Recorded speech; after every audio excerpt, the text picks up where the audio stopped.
நண்பர்களே அனைவருக்குமே பார்த்தீங்கன்னா வணக்கம். மிக முக்கியமான ஒரு தகவல் ஒன்றை பார்க்க போகிறோம் நண்பர்களே. தகவலை பார்ப்பதற்கு முன்பு ஓபிஎஸ்க்கு தேர்தல் ஆணையம் கொடுத்த புதிய பதவிகளா, எந்த நேரத்திலும் பார்த்தீங்கன்னா அண்ணன் அவர்கள் வெளியே வருவதற்கு வாய்ப்புகள் இருக்குது அப்படின்னு சொல்லிட்டு தகவல்கள் என்பது வெளியாகி இருக்கிறது. இதை பற்றித்தான் இந்த வீடியோவில் நம்ம பார்க்க போகிறோம் நண்பர்களே.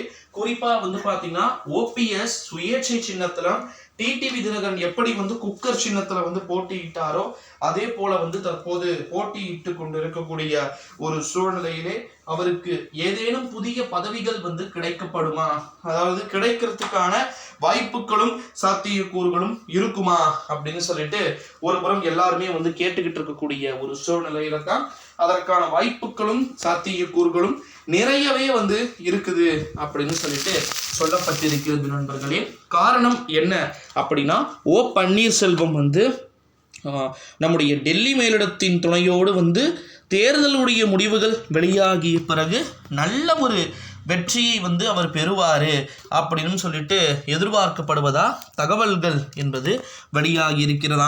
இந்த ஒரு சூழ்நிலையில தான் நிச்சயமாக தேர்தலுடைய முடிவுகள் வெளியான பிறகு பார்த்தீங்கன்னா அவருக்கு மிக பிரம்மாண்டமான பதவிகள் கொடுக்கப்பட வாய்ப்புகள் இருக்குது அப்படின்னு சொல்லிட்டு எலெக்ஷன் கமிஷன் மூலமா தகவல்கள் என்பது கசிய விடப்பட்டு கொண்டிருக்கிறது அப்படின்னு சொல்லிட்டு இங்க சொல்லப்படுறத நம்மளால பார்க்க முடிகிறது நண்பர்களே. இந்த ஒரு சூழ்நிலையில தான் செந்தில் பாலாஜியுடைய கேஸுக்கான இந்த இஷ்யூஸ் அப்படின்றது ரொம்பவே ஒரு மிகப்பெரிய ஒரு திருப்பு முனையாக பார்க்கப்படுகிறது அப்படின்னு சொல்லலாம். ஸோ அது மட்டும் இல்லாமல் ஓபிஎஸ்க்கு புதிய புதிய பதவிகள் என்பதும் பார்த்தீங்கன்னா கொடுக்கப்பட டெல்லி மேலிடமும் ஒரு புறம் மேலிடத்தில் இருக்கக்கூடிய நபர்களும் பார்த்தீங்கன்னா தயார் நிலையில் இருக்கிறாங்க அப்படின்னு சொல்லிட்டு சொல்லப்படுகிறது நண்பர்களே. ஸோ காலமே பார்த்தீங்கன்னா முழுமையாக தீர்மானிக்கும் அப்படின்னே சொல்லலாம். யார் யாரெல்லாம் பார்த்தீங்கன்னா ஓபிஎஸ் பின்னாடி இருக்க போகிறாங்க.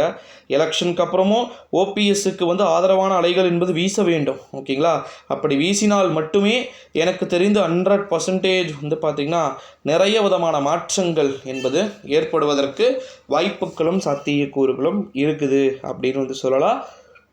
ஸோ வெயிட் பண்ணி தான் பார்க்கணும் நண்பர்களே.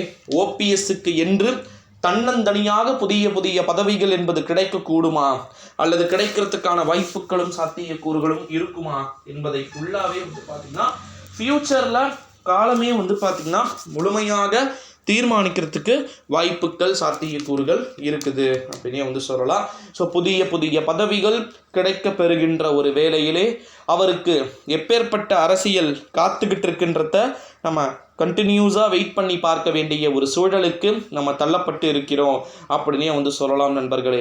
ஸோ இந்த வீடியோவை ஃபுல்லாக பார்த்துருப்பீங்கன்னு நினைக்கிறேன். ஸோ இந்த வீடியோவை உங்கள் ஃப்ரெண்ட்ஸ் அண்ட் ஃபேமிலி எல்லாருக்குமே பார்த்திங்கன்னா மோஸ்ட்லி ஷேர் பண்ணிக்கோங்க. அவங்களுமே எல்லா விதமான இன்ஃபர்மேஷனுமே தெரிஞ்சுக்கிட்டோம் நண்பர்களே. ஸோ நம்முடைய தமிழக அரசியல் என்னும் சேனலுக்கு நீங்கள் கட்டாயமாக புதிய பார்வையாளர்களாக இருந்தீங்க அப்படின்னா மறக்காமல் சேனலை சப்ஸ்கிரைப் பண்ணிவிட்டு இந்த வீடியோவை ஷேர் பண்ணுங்கள். ஓபிஎஸ்க்கு உண்மையிலேயே தேர்தல் ஆணையம் கொடுக்க போகின்ற புதிய பதவியாக எது எல்லாம்